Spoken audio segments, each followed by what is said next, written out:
Halo pemirsa, selamat siang. Kembali lagi di Siwas TV. Baik, kita akan kedatangan tamu dari mahasiswa Universitas Islam Negeri Maulana Malik Ibrahim. Mari, saudara, perkenalkan. Ya, assalamualaikum warahmatullahi wabarakatuh. Baik, nama saya Asrifan Suri Matondang. Saya dari Universitas Negeri Maulana Malik Ibrahim Malang, jurusan Hukum Tata Negara, angkatan 2017. Okay. Baik. Kita kali ini bertanya perihal tentang perbawasluan. Saya akan menanyakan tentang Anda, tentang Bawaslu.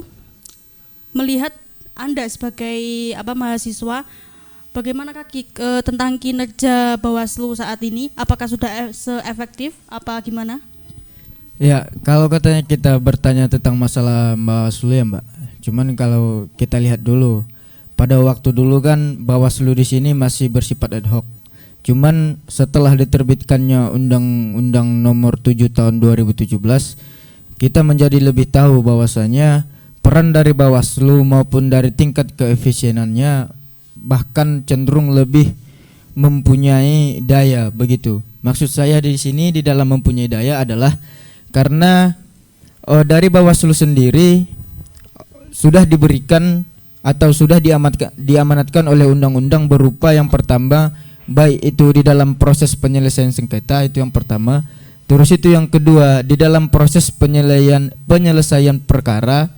Nah, dan yang ketiga adalah Bawaslu juga mempunyai kekuatan hukum untuk memutuskan perkara begitu. Dan seumpamanya nih para pihak perkara ingin mengajukan banding ke baik itu ke PT UN, mereka harus mendapatkan regarisir atau harus melalui memang dari Bawaslu sendiri.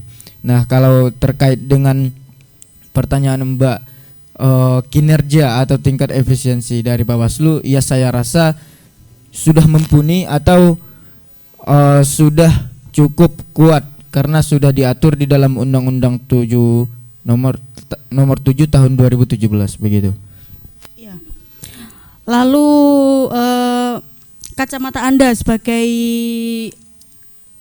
anak milenial nih ya, bagaimana peran Anda?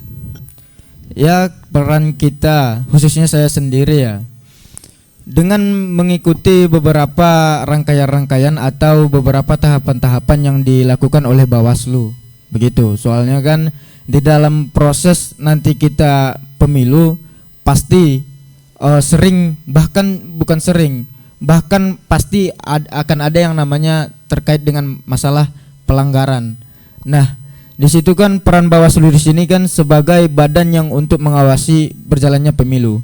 Nah, jadi untuk kacamata kita, khususnya saya sendiri sebagai yang disebut warga-warga sana sebagai anak-anak milenial kan, Mbak. Jadi apa-apa kegiatan yang dilakukan oleh Bawaslu dan apa-apa pemberian-pemberian yang dilakukan atau contohnya pemberian ilmu tentang masalah kepemiluan dan tentang masalah pengawasan pemilu, ya saya akan mengikuti. Contohnya Bawaslu akan sering mengadakan yang namanya short course.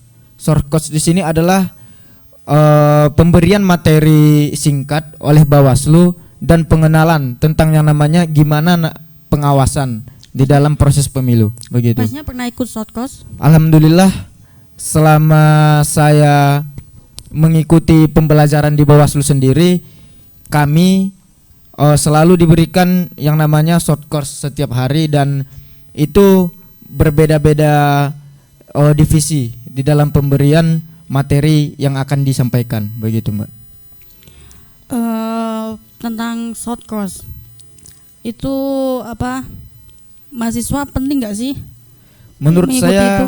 Ya, menurut saya sangat penting, Mbak. Karena kan di dalam short course ini meskipun katanya hanya pemberian materi singkat, namun sudah langsung masuk ke implementasi atau aplikasi secara detail yang terjadi di lapangan.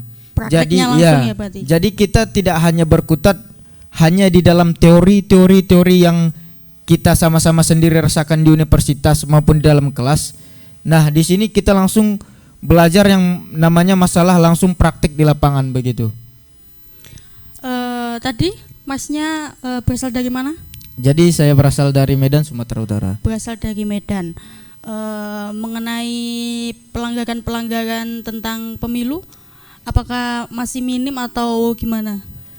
Kalau dibilang minim juga sih Mbak, ya tidak juga, karena kebanyakan di sana ya berperan di sana atau yang bermain di sana kebanyakan ya money politik atau tentang masalah hal-hal yang lain terkait dengan pelanggaran maupun terkait dengan pelanggaran-pelanggaran semua di pemilu begitu.